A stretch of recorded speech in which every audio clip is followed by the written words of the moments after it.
Alors, Maître Eckhart. Maître Eckhart, c'est une personnalité sa pensée est assez difficile à comprendre. Il est philosophe, théologien. Donc ça, le côté philosophe, je le laisserai à Olivier qui fera bien mieux que moi l'expliquer. Ce qui m'intéresse dans Maître Eckhart, c'est vraiment le mystique qui est d'une profondeur, une très grande profondeur. Donc c'est de cela que je vais m'intéresser. Maître Eckhart est le père de la mystique rhénane. Au début, on parlait de la Deutsche Mystik. Alors ça a été récupéré par les nazis, donc on ne parle plus de Deutsche Mystik, mais de mystique rhénane. La mystique rhénane, c'est trois choses. Une région, la vallée du Rhin, donc c'est une mystique qui s'est répandue dans la vallée du Rhin. Une époque, le XIVe siècle, et troisièmement, une langue, le moyenno-allemand. Cette mystique est décrite comme une expérience de l'unité de l'âme avec Dieu, une invitation à devenir par grâce ce que Dieu est par nature. Maître Eckhart est le père de la mystique rhénane. Il aura essentiellement deux disciples, Suso et Tauler. Tauler qui d'ailleurs aura été beaucoup lu par Luther. Je vous proposerai pendant ce bref échange que nous aurons sur Maître Eckhart 3 temps. D'abord, je parlerai de sa biographie, enfin ce qu'on connaît, on connaît très peu de choses de lui. Deuxièmement, un thème qui est très, très important chez Maître Eckhart, c'est le détachement. Et enfin, je ferai qu'effleurer un thème assez beau, mais assez complexe, la naissance de Dieu dans l'âme. Quelques éléments biographiques. Vous êtes d'accord pour ce voyage ? Bien. J'aborde certains éléments de sa biographie, parce que malgré les 7 siècles qui nous séparent de lui, il y a vraiment ce qu'il vit est très similaire sur certains points à ce que nous pouvons vivre. D'abord, on a avec certitude que très peu de dates le concernant. Mais par exemple, on sait qu'en 1293, il a été bachelier sentenciaire, donc il a commenté un théologien très connu de l'époque qui était Pierre Lombard. Et du coup, on dit, si en 1293 il a fait ça, il a dû avoir tant d'années pour faire ses études de théologie, donc il a dû rentrer au couvent en telle année, donc il est né en telle année. Vous voyez, on reconstitue un petit peu comme ça. Il serait né en 1260 à Hochheim, près de Gotha, ville où son père est enterré. Il serait rentré au couvent des Dominicains en 1275. Il a ensuite été étudiant ès-art à Paris. Alors ès-art, c'est pas les arts, le dessin, la musique, avec tout le respect que j'ai pour les musiciens et les artistes. Non, les arts, c'est la grammaire, la rhétorique, l'algèbre, la géométrie. Donc c'est tout cela. Donc la première chose qu'on peut retenir de Maître Eckhart, c'est une solide formation intellectuelle. Il sera aussi enseignant. Il a été enseignant notamment à Paris à 2 reprises, entre 1302 et 1303. Pour vous dire les questions auxquelles il a pu répondre, il y avait des disputes théologiques, et il y a une dispute théologique dans laquelle il est rentré. Il a posé une question. Alors rien que la question, ça va nous donner la migraine, pour vous dire. Le connaître intellectif de l'ange en tant qu'il désigne une activité est-il son être ? Vous voyez, donc on va pas répondre à de telles choses. Il enseignera donc une 2e fois à Paris. Il va rédiger des commentaires de livres bibliques. Malheureusement, une partie de ces commentaires est perdue. Des sermons latins et puis quelques traités. Donc, vous voyez, 2e chose importante à retenir, un enseignant. Mais ce n'est pas simplement qu'un intellectuel, un enseignant, c'est aussi un pasteur dans l'âme. Il a été vicaire de Thuringe, donc la région au centre de l'Allemagne actuelle. Il a été prieur d'Erfurt, c'est-à-dire le supérieur de son couvent, et le soir, à la demande de ses novices, il assurait des causeries spirituelles, un peu comme Swami fait certains soirs. Il répondait il faisait un bref exposé, puis répondait aux questions des novices, des étudiants spirituels. Il a aussi eu le souci de se faire comprendre par le plus grand nombre. Si à Paris, il a prêché en latin, c'était comme ça, dans les universités, on prêchait en latin. Quand il sera prêtre, il prêchera en allemand, c'est-à-dire pour se faire, avec l'autorisation du pape. Le pape avait autorisé que l'on prêche dans la langue du peuple, mais il a vraiment eu le souci de faire passer ses intuitions mystiques pour le plus grand nombre. Donc il pourra être compris du peuple, il pourra être compris des béguines. C'est l'époque, vous savez, les béguines, ce sont ces femmes qui vivent de manière très, très religieuse sans être attachées à un ordre religieux.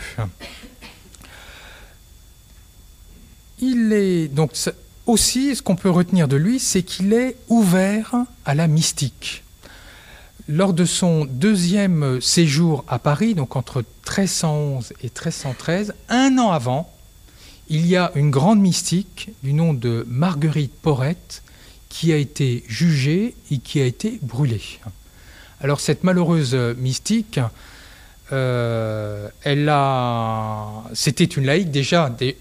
Parler de religion quand on était laïque, c'était quand même, ça se faisait pas. Et en plus, une femme qui n'était pas religieuse. Donc vraiment, là, elle cumulait toutes les tares, cette malheureuse. Elle avait écrit un ouvrage, Le miroir des âmes simples, où elle décrivait le parcours d'une âme modèle qui dialogue avec la charité, avec l'amour. Donc on lui avait dit, il faut que tu arrêtes de diffuser ton ouvrage. Elle a persisté, donc on l'a brûlé.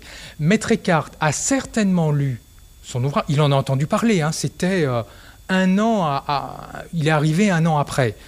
Et il y a de grandes similitudes entre des éléments de sa pensée, notamment sur l'humilité, et les éléments de pensée de Marguerite Porrette. Avant-dernière chose à retenir dans la biographie de Maître Eckhart, c'était un homme très engagé et très occupé. Il a été prieur provincial de Saxe, donc il était responsable de 50 couvents, donc il avait de quoi faire, il résidait à Erfurt, il devait faire de nombreux déplacements à pied, donc il devait affronter les intempéries, il devait affronter les bêtes sauvages, les brigands, et puis en plus, comme on avait peur qu'il s'ennuie, on lui a donné en plus une autre tâche d'être vicaire général de la province de Bohême. Donc il a dû avoir comme souci de lier son activité avec son lien avec Dieu. Voilà. Comment est-ce que je peux être quelqu'un d'engagé tout en étant ancré en Dieu? Et puis, dernière chose sur Maître Eckhart, il a souffert de l'intolérance de l'époque, de l'intolérance religieuse de Cologne. À la fin, il a été envoyé à Cologne entre 1323 et 1324, et puis des doutes ont été émis sur son orthodoxie. Certains de ses frères dominicains remettent en cause sa manière de prêcher, donc on va alerter les autorités. Vous avez un visiteur pontifical, Nicolas de Strasbourg, qui est assez favorable à Maître Eckhart, donc qui en est informé. Il doit ouvrir une enquête. Eckhart va rédiger une réponse, et puis ce sera sans portée juridique. Et puis en 1326, 2 de ses frères vont l'accuser devant l'Inquisition. Comme dirait Voltaire, « Seigneur, protège-moi de mes amis, moi je m'occupe de mes ennemis ». Eckhart a énormément souffert d'être attaqué par des frères dominicains. Vous imaginez, les dominicains, ce sont des frères dominicains qui le remettent en cause. Il va devoir... Alors après, c'est l'évêque de Cologne qui va aller dans la course. L'évêque de Cologne n'aimait pas tellement les dominicains, donc il va profiter de cela. Il va instruire un procès. Eckhart va devoir rendre compte devant le chapitre général de Cologne. Le chapitre général, c'est une assemblée de clercs où il va devoir se défendre. Et puis, il va faire appel au pape. Donc, il va aller à Avignon, donc on est en 1327. Eckhart va mourir à Avignon ou au retour d'Avignon, donc il ne va pas, heureusement pour lui, connaître le résultat des courses, parce que le résultat des courses, c'est en 1329, le pape Jean XXII condamne certaines thèses de Maître Eckhart. Alors pour la petite histoire, c'est assez cocasse. Jean XXII, qui a condamné Maître Eckhart, sera lui-même condamné par son successeur Benoît XII. Donc Maître Eckhart a eu le privilège d'être condamné par un pape lui-même condamné. Donc c'est pas mal, ça brosse l'ambiance très tolérante de l'Église à l'époque. Donc ce qu'on peut retenir de Maître Eckhart, qui est en lien, ce qu'on peut retenir en lien pour aujourd'hui, c'est que déjà Maître Eckhart vivait à la fin du Moyen-Âge dans une société en déclin et extrêmement violente. Va se succéder des périodes de sécheresse, des périodes de guerre. Plus tard, pas de son vivant, il va y avoir la peste. Et tout cela va vraiment plonger la société dans une ambiance très morose, très terne. En plus, les autorités religieuses sont remises en cause. Enfin, c'est un peu, quand même, quelque part, ce que nous pouvons vivre aujourd'hui. Deuxièmement, Eckhart, ce n'est pas simplement un intellectuel qui réfléchit dans sa bulle, il veut partager une expérience spirituelle. Ce qui intéresse aujourd'hui, je pense, nos contemporains, c'est pas tant en tout cas pour certains, pas tant de recevoir des dogmes, pas tant de recevoir une morale, mais de rencontrer des hommes et des femmes qui partagent leur expérience spirituelle. Et c'est ce que fait Maître Eckhart. Maître Eckhart, finalement, va utiliser les outils théologiques de son époque, du Moyen-Âge, pour rendre compte d'une expérience spirituelle. Et pour cela, j'aimerais... Alors là, je vais prendre la feuille, l'annexe 1. Alors, d'habitude, quand je fais cette causerie que je partage, on est en petit nombre, donc je fais lire les uns et les autres. Là, donc du coup, je vais moi-même lire. Mais, donc, annexe 1. Donc c'est dans son sermon 71. C'est Maître Eckhart qui parle. Il sembla en rêve à un homme. C'était un rêve éveillé, qu'il était gros de néant, comme une femme est grosse d'un enfant. Et dans ce néant, Dieu naquit. Il était le fruit du néant. Quel est cet homme qui engendre le néant? Certainement Maître Eckhart lui-même, qui a fait une expérience spirituelle, où il dit qu'il engendre Dieu. Donc ça, on verra ce que ça veut dire, mais vraiment, c'est une expérience spirituelle qu'il partage et qu'il va essayer de rendre compte. Vous allez me dire, mais alors tout ça, nous Maître Eckhart, il est au-dessus de nous, c'est pas possible, il ne peut pas nous concerner. Lui, ça devait être quelqu'un de parfait, et nous, non, c'est pas possible, on est trop imparfait. En tout cas, moi, vous êtes certainement plus parfait que moi, mais moi, je me dis, mais c'est pas possible, Maître Eckhart, il me donne le vertige. Mais Maître Eckhart avait vraiment conscience de ces zones d'ombre. Vous avez le psychanalyste Jung, qui note une phrase peu banale dans ses entretiens. Je vous l'ai pas écrite, je vous la lis simplement. Donc c'est Maître Eckhart qui parle à ses novices. Aujourd'hui encore, il est rare d'apprendre que des hommes parviennent à de grandes choses sans avoir péché auparavant. Ça, c'est extraordinaire. Jung relève, là, il est en train de parler de lui-même. Il arrive à des grandes choses, mais certainement... Maître Eckhart n'a pas toujours été quelqu'un de parfait, on va dire. Donc Maître Eckhart a vraiment conscience de ces zones d'ombre, et donc c'est intéressant, nous aussi, on a conscience de nos zones d'ombre, on peut dire, le chemin que nous propose Maître Eckhart, il peut nous concerner nous aussi. Et puis je l'ai souligné tout à l'heure, c'était un homme très occupé, comme je pense vous tous, pense pas qu'on s'ennuie tellement, on a des emplois du temps un peu trop chargés, eh bien, il nous donne des pistes pour rester ancré en Dieu tout en ayant de multiples occupations. Donc c'est le premier point que je voulais développer avec vous. La vie de Maître Eckhart, par son débordement d'activité, par sa quête spirituelle, peut nous rejoindre. Premier thème, maintenant, très cher à Maître Eckhart, le détachement. On va entendre qu'est-ce qu'il nous dit du détachement lui-même. C'est le deuxième point. Donc là, entre parenthèses, je vous ai mis où c'est traité, donc où c'est tiré, pardon. Donc c'est du traité du détachement. Donc le détachement. Le juste détachement n'est rien d'autre que le fait que l'esprit se tienne aussi immobile face à toutes les vicissitudes d'amour et de souffrance, d'honneur, de honte et d'outrage, qu'une montagne de plomb est immobile sous une brise légère. Oui, là, je vois des mots, là, déjà. Voilà, on imagine vraiment une montagne de plomb, il y a une légère brise et elle reste totalement immobile, comme celui qui est détaché, qui ait des souffrances, qui ait des joies, qui ait des peines, il reste tout le temps égal à lui-même. Je pense que ça fait quand même écho pour beaucoup d'entre vous qui lisaient la Bhagavad Gita. Hier, quand on a lu des extraits du deuxième chapitre, là, il y a vraiment des liens qui peuvent être faits. Le détachement peut nous sembler assez négatif. Voilà, être détaché des richesses, ça pourrait vouloir dire, pour certains, il faut vivre de manière misérable. Être détaché des personnes, ça pourrait vouloir dire être des eunuques émotionnels.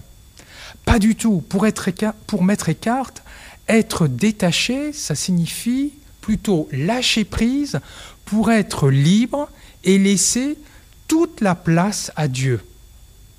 Un peu comme quelqu'un chez lui, ou sur ses chaises, il y aurait toutes sortes d'affaires, des livres, des vêtements, et puis il invite un ami, donc qu'est-ce qu'il va faire? Il va libérer les chaises pour laisser à son ami pouvoir prendre place. Eh bien, c'est exactement cela, le détachement pour Maître Eckhart. Donc là, c'est dans l'annexe 3, donc dans son sermon sur l'homme noble. Être vide de toute créature, c'est être plein de Dieu. Être plein de toute créature, c'est être vide de Dieu. Voilà, se détacher de la créature. Alors c'est un langage du Moyen-Âge, mais pour pouvoir accueillir Dieu et laisser Dieu advenir. Et on comprend très bien que si je suis complètement omnibulé par l'argent, par le plaisir, eh bien je vais dépenser toute une énergie que je ne vais pas pouvoir utiliser pour la quête spirituelle. Maître Eckhart dit finalement, c'est comme si la source spirituelle était bouchée par de la terre. Voilà, plus on a d'attachement, plus cette source est bouchée, et le travail spirituel consiste à déblayer cette terre pour laisser jaillir la source spirituelle.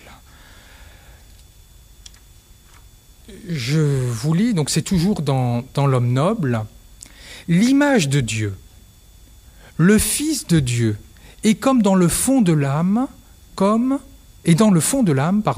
une source vive.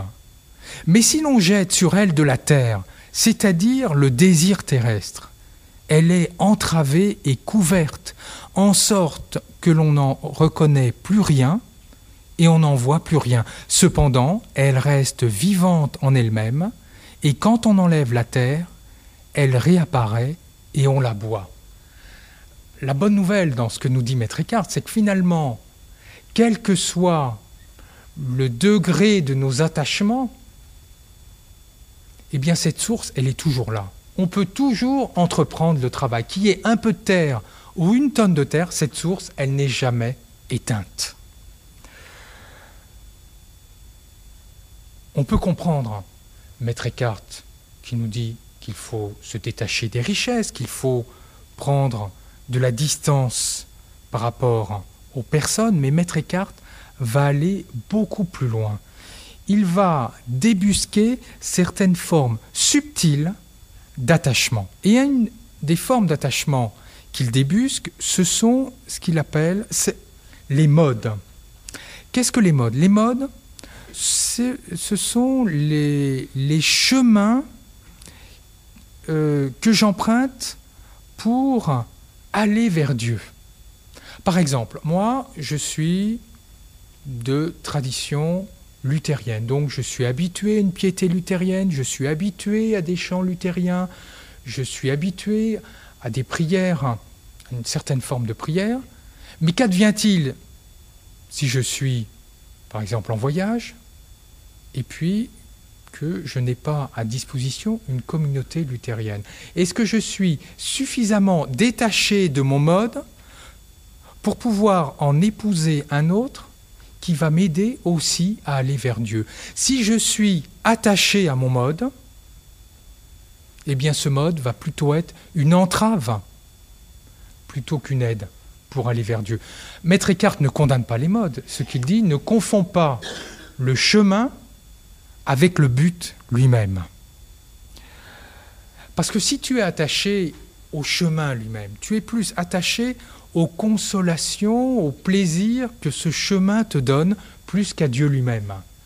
Finalement, tu es comme ce fermier qui est attaché à sa vache, c'est ce qu'il dit, qui est attaché à sa vache pour le lait et non pour la vache elle-même. Eh bien, si je suis plus attaché au mode, à ma manière de vivre la spiritualité, je suis plus attaché aux consolations, finalement au lait que Dieu me donne, plus qu'à Dieu lui-même. On ne va pas lire, mais vous pourrez lire tranquillement chez vous tout à l'heure. Ainsi, il faut aimer Dieu gratuitement, sans rien attendre de lui. Ce que je fais, je dois le faire gratuitement. Je prends un exemple. Si j'offre une petite fleur à ma mère de manière gratuite, détachée, ça a beaucoup plus de poids, de sens que si je lui offre un gros bouquet et des bijoux avec une arrière-pensée en disant bah tiens, peut-être qu'à la fin du mois, elle va pouvoir me faire un chèque pour m'aider, enfin voilà. Ah bah oui, mais Maître Eckhart dit bah attention, pourquoi tu aimes Dieu? Est-ce que tu aimes Dieu gratuitement ou tu as une arrière-pensée? Et ce qu'il nous dit, on va lire, un Ave Maria, prononcé quand un homme s'est totalement désapproprié de lui-même, est beaucoup plus profitable que 1000 psautiers récités sans cela, et même avoir fait un pas dans cette disposition vaut mieux que d'avoir traversé la mer sans celle-ci. Voilà, si tu vas avec Dieu, même si tu fais une toute petite chose gratuitement pour Dieu, un Ave Maria, un Je vous salue Marie, voilà, c'est pas le protestant qui parle, là, c'est Maître Eckhart. Hein. Une toute petite prière, ça vaut bien mieux que si tu répètes 1000 fois les 150 psaumes, là, ça prend du temps. Avec détachement. Et il termine, je continue, aime Dieu aussi volontiers dans la pauvreté que dans la richesse. Aime-le autant dans la maladie qu'en santé. Aime-le autant dans la tentation que sans tentation. Aime-le autant dans la souffrance que sans la souffrance. Ah oui, Seigneur, je t'aime bien parce que tout va bien pour moi. Enfin, ah mais non, là je suis malade, donc c'est pas possible. Non, tu dois aimer Dieu gratuitement. Maître Eckhart va encore plus loin dans le détachement. Il nous dit, tu dois être détaché des formes institutionnelles et même, il ne le dit pas comme ça, des doctrines religieuses. En effet, je prends un exemple, les catégories par lesquelles, les dogmes, sont des manières humaines de décrire Dieu. Mais elles ne sont pas Dieu.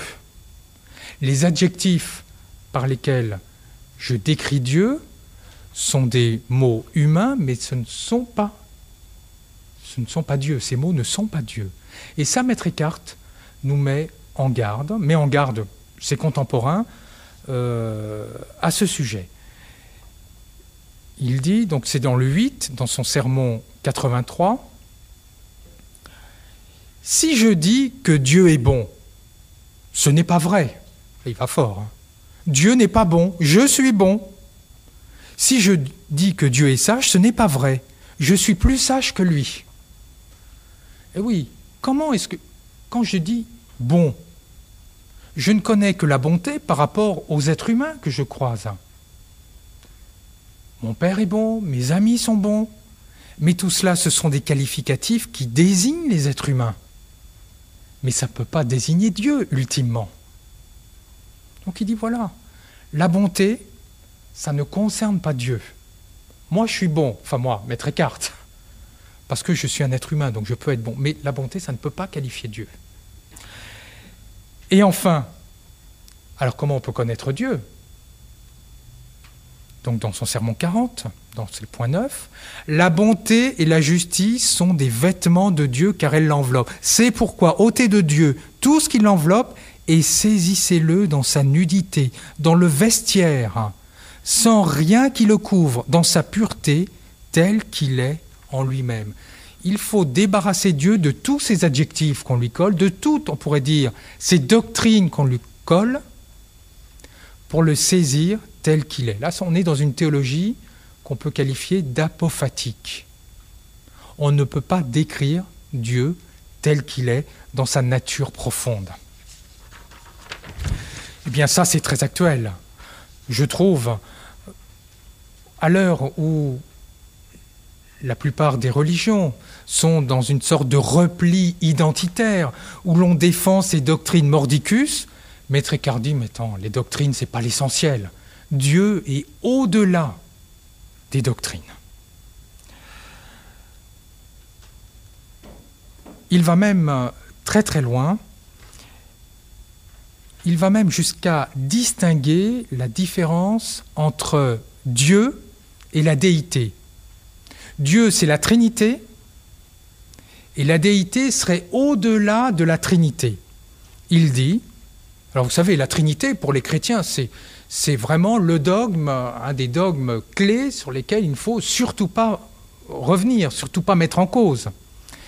Et il dit, si l'âme contemple Dieu en tant qu'il est Dieu, ou en tant qu'il est image, ou en tant qu'il est trinitaire, il y a en elle un manque. Voilà, on doit aller au-delà de toutes ces étiquettes que l'on colle à Dieu. Alors, aujourd'hui, il y a certains théologiens qui disent non, mais Maître Eckhart n'a jamais voulu remettre en cause la Trinité. Bon, alors là, on va laisser les théologiens dire... Et enfin, je terminerai sur cette partie. Maître Eckhart dit dans son sermon, « Je prie Dieu de quoi ? De me libérer de Dieu. » Ça, c'est fort quand même. « Je prie Dieu de me libérer de Dieu. » Alors, il y en a qui ont dit, « Ah bah oui, il est athée. Hein. » Mais non, il n'est pas athée. Simplement, je prie Dieu de me libérer des conceptions que j'ai de lui pour le découvrir et le saisir tel qu'il est dans son essence même. Comment connaître Dieu alors ? Il y a 3 manières de connaître les choses. On va pas tout lire, là c'est dans le 10. Il y a d'abord la connaissance par nos 5 sens, nous dit Maître Eckhart. Donc là, il reprend la philosophie du Moyen-Âge. Et puis, au-delà de la connaissance des 5 sens, il y a la connaissance intellectuelle. Mais vous êtes d'accord, là, on ne peut pas connaître Dieu par nos 5 sens. J'ai jamais touché Dieu. Mais même par notre intelligence, parce que mon intelligence, elle s'appuie au départ sur enfin lui, c'est ce que dit Maître Eckhart, sur ce dont j'ai pu avoir l'expérience. Par exemple, quand je me souviens de quelqu'un, là on est dans l'intelligence, nous dit Maître Eckhart, mais d'abord j'ai eu l'expérience de cette personne. Quand je me souviens de Swami, je l'ai vu, je l'ai entendu, je lui ai serré la main. Si je ne l'avais ni vu ni entendu, je ne pourrais pas le connaître intellectuellement. Dieu est encore au-delà de cela. Et Maître Eckhart nous dit, il y a un troisième mode de connaissance. Donc là, c'est le troisième ciel. C'est dans le 10, le dernier paragraphe. Le troisième ciel est une connaissance purement spirituelle, quand l'âme est soustraite de toute chose présente et corporelle. On n'entend alors aucun son, on connaît sans matière, il n'y a ni noir, ni blanc, ni rouge. C'est cette connaissance dont parle Saint Jean dans son évangile. La lumière illumine tous ceux qui viennent en ce monde.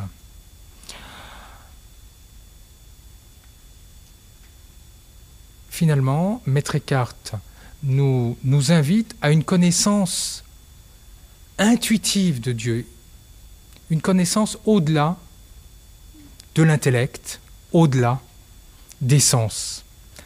Comment accéder à cette connaissance ? Je trouve que là, il y a vraiment un lien, on peut faire un lien avec la méditation. En tout cas, avec certains types de méditation orientale et même chrétienne. Finalement, qu'est-ce que proposent certains types de méditation ? Je ne connais pas assez les méditations védantiques, mais par exemple, certains types de méditation bouddhiques. C'est vraiment de faire le calme mental pour laisser advenir une réalité beaucoup plus subtile, beaucoup plus autre. Et on retrouve ça dans le christianisme. Maître Eckhart ne va jamais donner de méthode. Mais on retrouve ça un siècle plus tard en Angleterre, dans le nuage de l'inconnaissance. Donc c'est un mystique anglais qui dit, ben voilà, tu ne peux pas connaître Dieu par l'intellect, tu ne peux pas connaître Dieu par tes sens. Donc simplement, tu vas choisir un mot, d'une seule syllabe, God ou Dad. Et puis tu vas le réciter pour chasser toute pensée. Là, on est vraiment là-dedans. Hein. Et puis ainsi, tu vas percer le nuage d'inconnaissance qui te sépare de Dieu. Voilà, on est vraiment... je trouve qu'on est très proche là, de la méditation, qu'elle soit chrétienne, qu'elle soit de d'autres traditions. Je trouve qu'il y a vraiment des liens qui peuvent se faire avec Maître Eckhart. Donc le détachement, hein, c'est vraiment l'idée, une des idées phares de Maître Eckhart. Il nous invite au détachement pour nous ouvrir, nous ouvrir à Dieu. Je vais terminer par le dernier thème que je vais faire effleurer, c'est la naissance de Dieu dans l'âme. Le détachement, pour Maître Eckhart, ça n'a pas pour but de nous frustrer, mais aussi, je vous ai dit, d'être libre pour pouvoir rencontrer Dieu, mais aussi de faire émerger notre véritable moi, notre véritable être.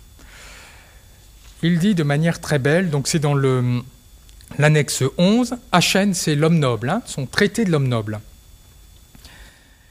Parfois, j'ai eu recours, moi aussi, à une comparaison frappante. Quand un artiste fait une statue en bois ou en pierre, il ne l'introduit pas dans le bois.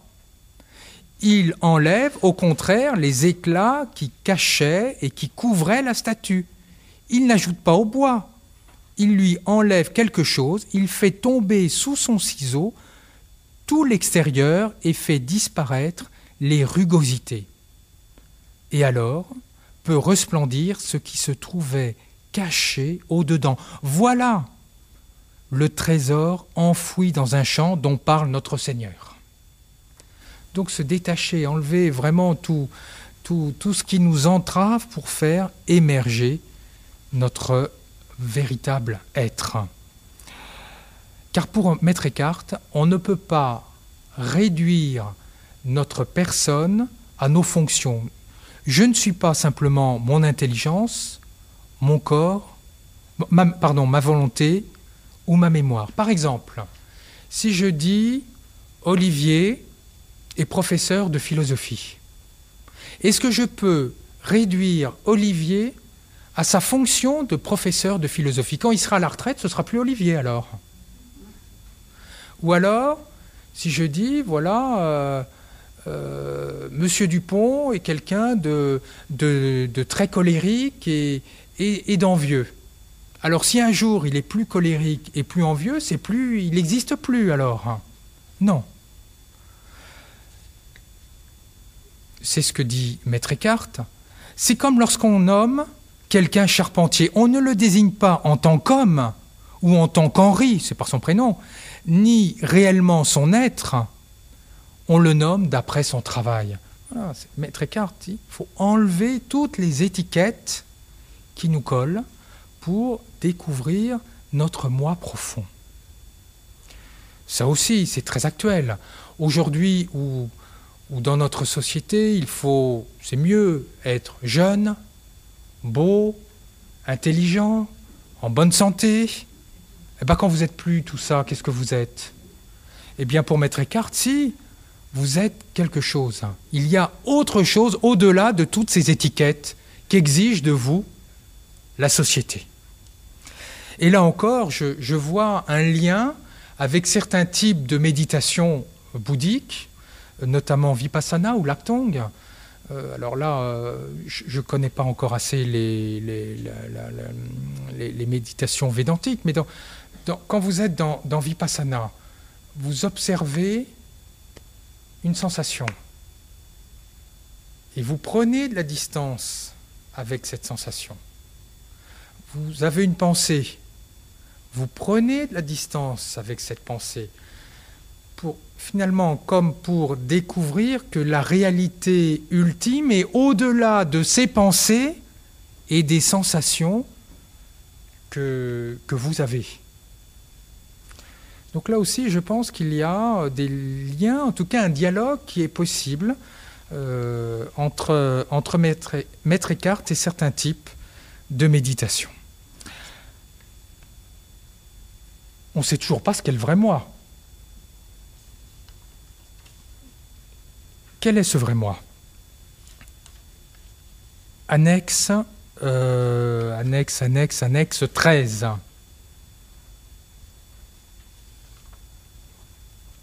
Dieu qui est sans nom, il n'a pas de nom, est inexprimable. Et l'âme dans son fond est aussi inexprimable qu'il est inexprimable. Ce que Maître Eckhart nous dit, c'est que de même que tu ne peux pas décrire Dieu, tu ne peux pas décrire ce qu'est l'intime de toi-même. Et il continue, tout le savoir, donc là c'est un autre, c'est dans un autre sermon, tout le savoir humain ne peut jamais pénétrer ce qu'est l'âme en son fond. Pour comprendre l'âme, il faut un savoir surnaturel, c'est-à-dire, là on va dire un savoir divin, un savoir qui est donné par Dieu, c'est ça, un surnaturel dans la compréhension du Moyen-Âge. De la diffusion des puissances de l'âme dans ses œuvres, nous ne savons rien. Nous savons bien quelque chose, mais c'est peu. Ce qu'est l'âme en son fond, personne n'en sait rien. Ce que l'on peut en savoir est surnaturel et donné par la grâce.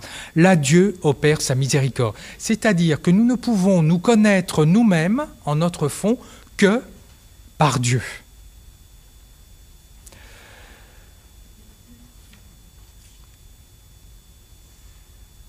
Et je termine. Donc c'est dans le 15. Alors toujours, là, on ne sait pas. Dire, alors, on ne sait pas ce qu'est l'âme. Et là, après, il va aller, dans d'autres sermons, il va aller beaucoup plus loin. Il va commencer à nous dire quand même ce qu'est l'âme. Il y a quelque chose dans l'âme qui dépasse l'essence créée de l'âme, quelque chose que rien ne touche, quelque chose qui n'est rien. C'est une parenté d'espèce divine. Là, c'est intéressant. Voilà, l'âme est divine par nature. Et finalement, je ne vais pas lire la suite, mais si nous descendons au plus profond de nous-mêmes, nous allons découvrir Dieu, et c'est aussi nous-mêmes que nous allons découvrir. Si je dis quand même, je lis. Un maître dit que ceci, donc ce qu'il y a de plus intime en nous, est totalement présent à Dieu, qu'il ne peut jamais se détourner de Dieu, que Dieu lui est constamment présent de l'intérieur. Je dis que Dieu est éternellement et sans cesse, a été présent en ceci qu'en ceci, l'homme est un avec Dieu. Là aussi, on pourrait, je pense, faire des ponts, on pourrait y avoir un dialogue très, très fécond avec la philosophie Advaita. Point n'est besoin de grâce, car la grâce est créée. Bah oui, l'aide de Dieu, l'aide, elle est créée, elle est pour aider l'être humain à progresser. Mais rien de créé n'a à faire ici, car dans le fond de l'être divin,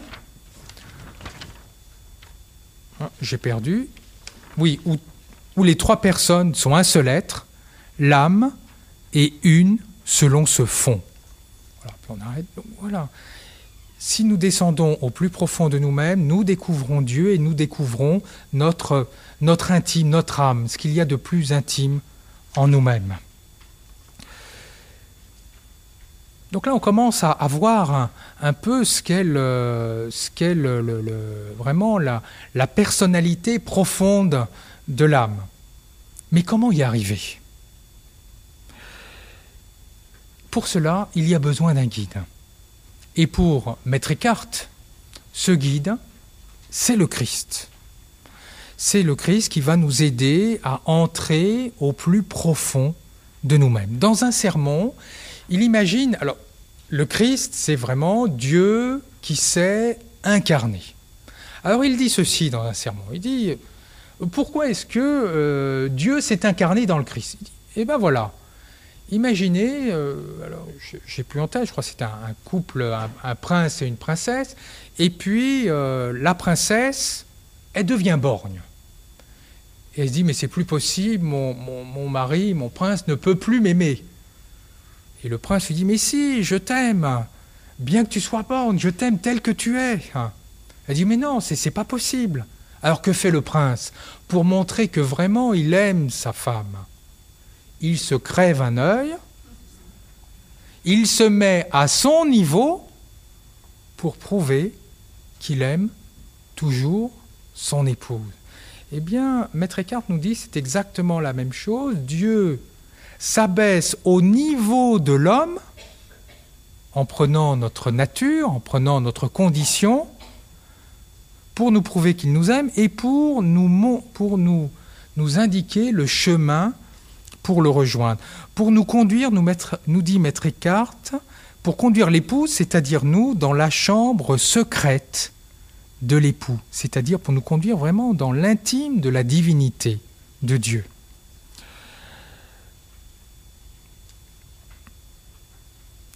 L'incarnation, pour Maître Eckhart, est essentiellement l'incarnation, c'est-à-dire le fait que Dieu prenne la condition d'être humain, est essentiellement mystique.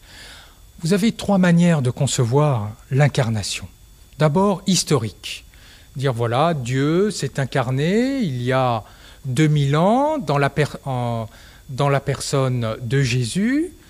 Et puis, qu'est-ce qu'on va faire aujourd'hui de cela ? On va dire, il faut imiter Jésus. Donc les prédications, les prêches sont essentiellement d'ordre moral. Voilà, il faut faire comme Jésus, il faut être bon comme Jésus, il faut agir comme Jésus, voilà, on est dans le moral. Dans la morale. Il y a une deuxième façon de voir l'incarnation. C'est une façon dogmatique. Dire, voilà, Dieu s'est incarné il y a 2000 ans, il faut vraiment que tu crois en cela si tu veux être sauvé, sinon tu ne seras pas sauvé. Voilà, on est dans le dogmatique, ça c'est assez excluant, enfin il me semble, et ce n'est pas la vision de Maître Eckhart. La vision de Maître Eckhart, c'est que Dieu, et on va lire, c'est une vision mystique, c'est très beau. Donc c'est dans le 17, donc c'est dans son sermon 38. Pourquoi Dieu s'est-il fait homme ? Ce qui fut le plus sublime.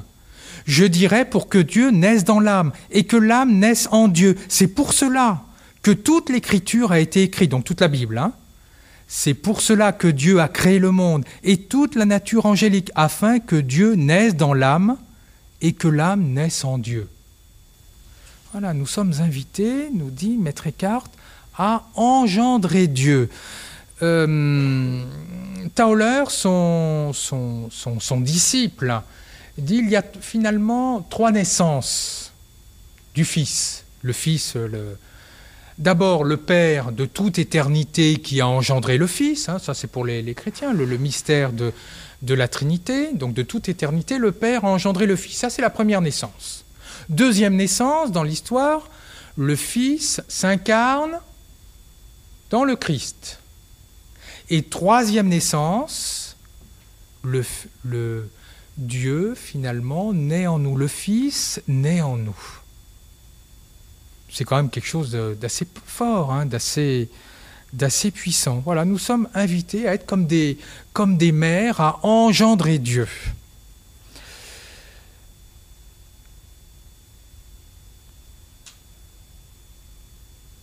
Alors tout cela, c'est très, très mystique. C'est dire, bon, on est dans le ciel, mais bon, nous, on est encore dans la chair. On est incarné, on doit agir, on doit travailler, Lui, il est complètement déconnecté des réalités.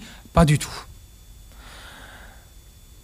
Il dit qu'un chrétien ne peut pas s'évader dans une piété complètement déconnectée du monde et de ses besoins.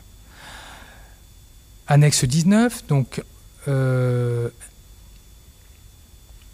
quand un homme ne veut se décider à aucune œuvre, ni rien prendre sur soi, il importe qu'il se force à une activité, pour qu'il lui faille ici apprendre à collaborer avec Dieu. Il dit non, tu ne peux pas t'évader dans une mystique déconnectée du monde. Dieu a besoin de toi pour agir dans le monde. Et enfin, il va prendre l'image de la femme vierge et de la femme qui devient mère. À l'époque, vraiment, l'image idéale de la femme, c'est la femme vierge, c'est-à-dire la femme qui est religieuse, hein, qui rentre au couvent. Et pour Maître Eckhart, l'image de la femme vierge, c'est cette femme c'est l'âme qui est ouverte à Dieu, qui accueille Dieu. Et Maître Eckhart va dire, si l'homme restait toujours vierge, nul fruit ne viendrait en lui. Pour devenir fécond, il faut absolument qu'il soit femme, c'est-à-dire mère. Hein. Femme est le mot le plus noble qu'on puisse attribuer à l'âme.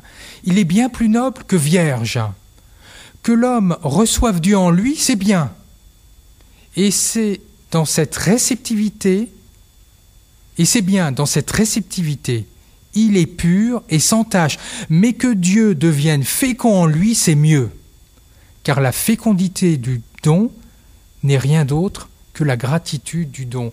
C'est-à-dire que tu accueilles Dieu en toi, c'est très bien. Mais tu dois porter du fruit. Et comment on porte du fruit ? Dans l'action. Il va prendre l'image de Marthe et Marie. Je ne sais pas si vous connaissez cet